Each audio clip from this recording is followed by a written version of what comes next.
Okay, so that was terrifying. Let that be a lesson to me and you, if you care, that when you decide to name your game, if it's after you've already started working on it, you should probably think about, am I opening the correct version of that game? Joke's on me, because I've been lectured on version naming conventions in the past, but I just recorded a whole devlog with cool stuff to show you guys, only to realize that I was actually operating in the version of the game I made like yesterday and not the new one, where I now have a name. The name is going to be, at the moment, My Time at Lantis, because I'm really trying to lean in on the water mechanic that does not yet formally exist. Anyway, a lot has happened in the last 2 or 3 weeks, however long it's been since I did one of these. I have basically been working on this at every single moment that I was possible. Anytime I wasn't spending time with my family or practicing softball or working was spent working on this. And I've made a lot of progress. There's a lot of cool, neat little things that I've added. I think I'm very nearly done with the mechanics and the broad concepts, and I am ready to start moving into the difficult concept of water.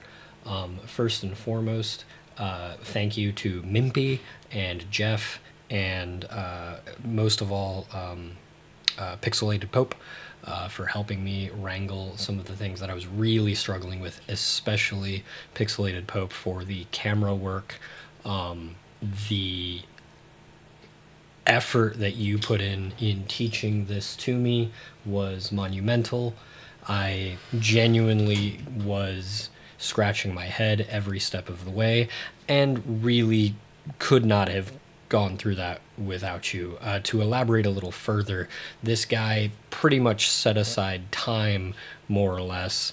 I'm sure he was helping other tickets or doing his own work, but I had like a dedicated like question being answered for several hours, and he was, instead of just showing me how to do something, walking me through every step of the way of how to do it, why we should do it, and really dialing in the camera, and how to make it work.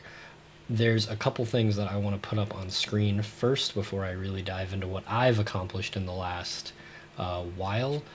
The first one is quite possibly one of the coolest documents that I've ever seen, and that is a giant Google Doc about cameras.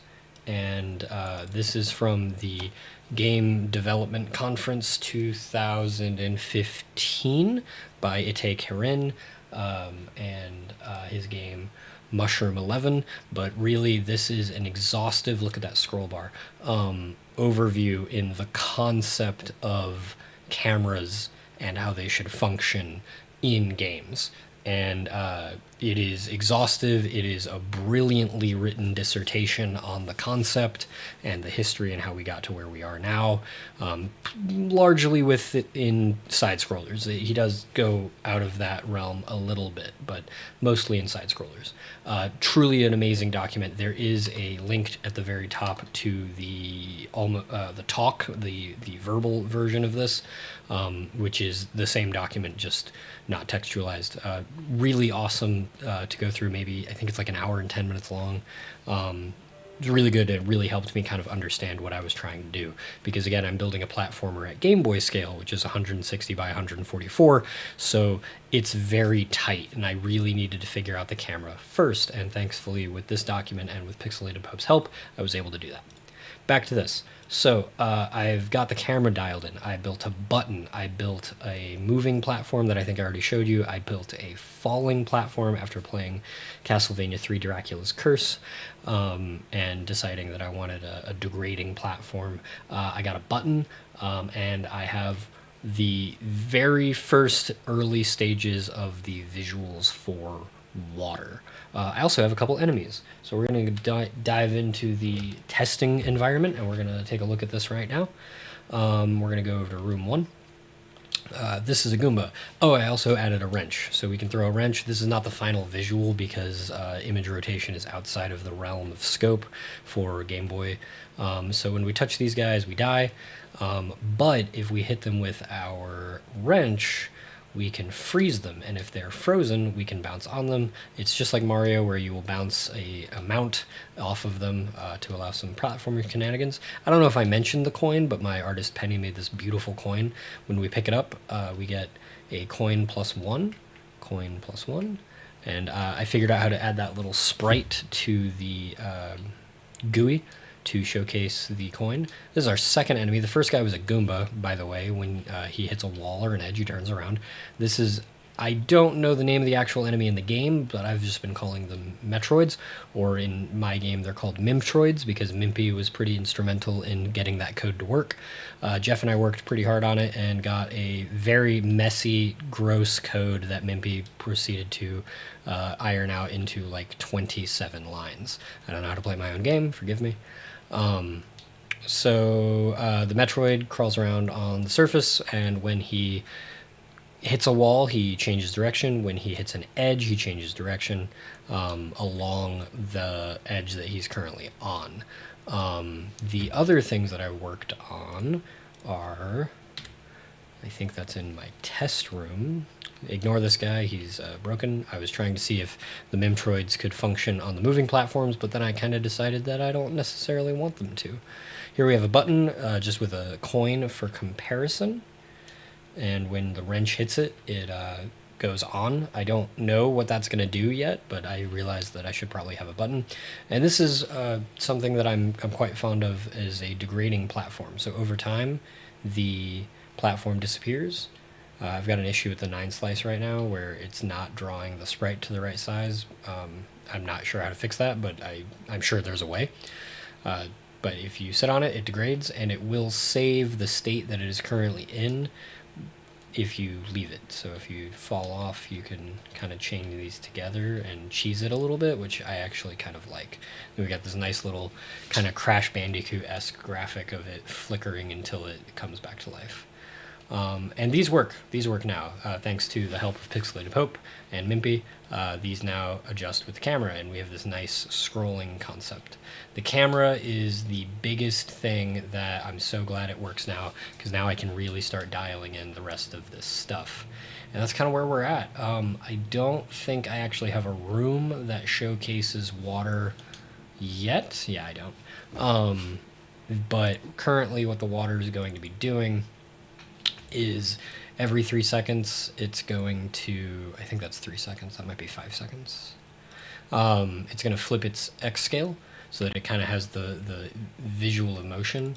And in the create, I've got a series of image index checks that's looking to see if there's water above it or water below it, because this is going to be outlined in strips.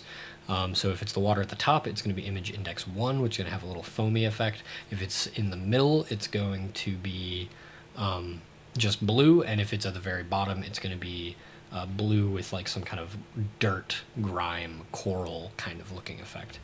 And I think it looks okay.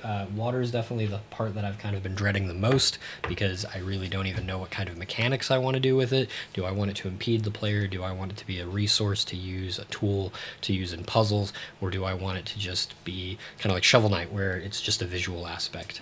Maybe with like a breath mechanic or something like that. I don't really know. I also did a lot of research on other Game Boy games that I was looking into to kind of get some inspiration from, particularly for the camera. I tried Donkey Kong Country, Kid Icarus, Metroid, Mario Golden Coins, and they were all great. Even Aladdin, which wasn't so great. Donkey Kong Country, unfortunately for me, I associate that game with so much color. Seeing it in black and white kind of killed my soul a little bit. The one major takeaway was Kid Icarus. Kid Icarus had this really, really cool, wacky concept that I really like, where if you pause the game, you can kind of crawl the camera around, and I really like that as an idea. So I think I'm going to actually go larger with the rooms and make them quite large with a lot of maybe intricate puzzles to solve, and have the player actually have to seek out with that scrolling camera concept where they should be going, what they need to be doing next.